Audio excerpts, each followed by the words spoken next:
Belakangan ini lagi rame banget kasus sate maut salah alamat.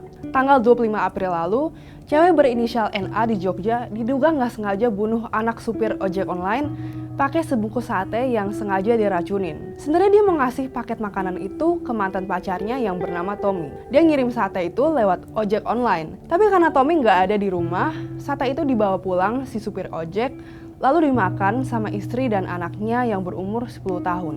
Sayangnya, anaknya enggak ketolong. Setelah diusut, ternyata satenya mengandung zat cyanida. Jenis racun yang dipakai NA itu dibeli online beberapa hari sebelum kejadian. Gimana cara kerja cyanida dan apakah semudah itu diperjualbelikan secara online? Kita akan bahas di Quick Insight.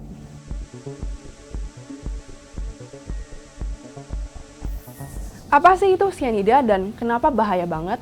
Biasanya, cyanida ada dalam pestisida atau insektisida yang dipakai untuk ngebunuh hama. Bahaya cyanida adalah cara kerjanya yang cepet banget.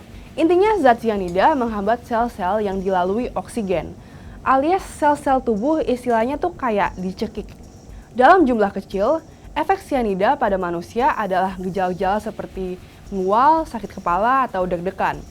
Tapi kalau dosisnya 1,5 mg per kilogram berat badan, efeknya bisa mematikan. Nah, cyanida sebahaya ini kok bisa gampang banget sih didapetin? Bahkan sampai bisa didapetin si tersangka lewat online shop. Well, penjelasannya ada di UU nomor 9 tahun 2008 tentang penggunaan bahan kimia dan larangan penggunaan bahan kimia sebagai senjata kimia. UU ini mengatur cara jual beli cyanida. Tapi kalau kita baca, peraturannya nggak ketat sama sekali. Pertama, pasal 7 ayat 1 bilang, setiap orang yang memiliki, menyimpan, dan memproduksi bahan kimia berbahaya wajib memiliki izin. Tapi nyatanya sampai hari ini, belum ada aturan step by step khusus untuk dapetin izin itu. Cyanida buat bunuh organisme pengganggu seperti tikus dan ikan masih bisa dibeli secara online atau di warung tanpa izin.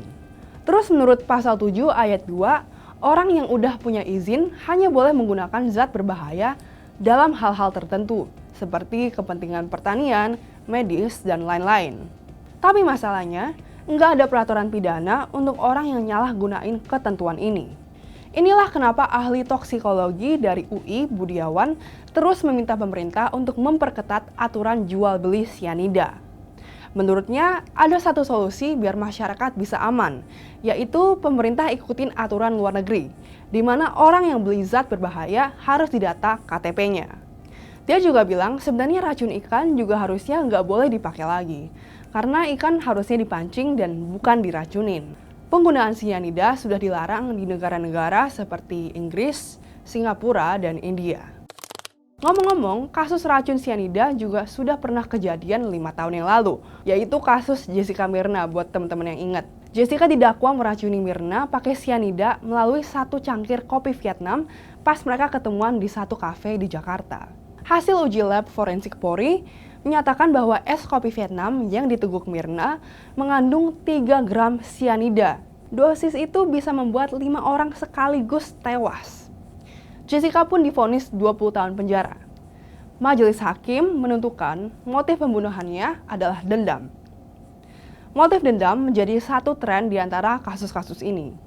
NA diduga nekat melakukan aksinya karena punya motif sakit hati dengan mantan pacarnya Tommy yang menikahi orang lain.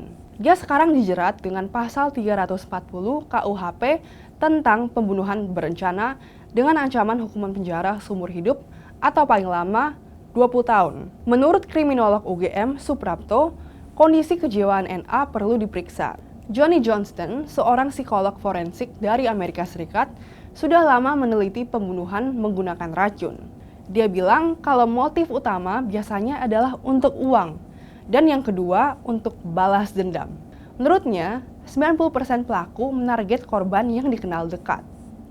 Kepribadian seorang peracun juga kebanyakan lembut, suka bergaul, dan cenderung menghindari konflik. Dengan memilih senjata racun, pelaku merasa dia memiliki jarak dari pembunuhan tersebut. Lalu menurut kamu, gimana caranya mengantisipasi agar kasus seperti ini nggak terjadi lagi? Tulis komentarmu di bawah. Minggu lalu, Quick Insight ngomongin soal tenggelamnya KRI Nanggala 402. Kita nanya audiens, apa mending pemerintah beli alutsista yang berkualitas atau mentingin kuantitas? Semua komennya bilang kuantitas yang penting. Dedi di Facebook bilang, satu benda berkualitas akan menghancurkan 1000 benda yang gak berkualitas. Lalu ada Arab Lombok 94 di Instagram yang juga bilang, kualitas bagus dan mahal biarpun sedikit, tapi tidak merenggut nyawa prajurit. Jadi tulis komentar kalian minggu ini biar kita bacain minggu depan.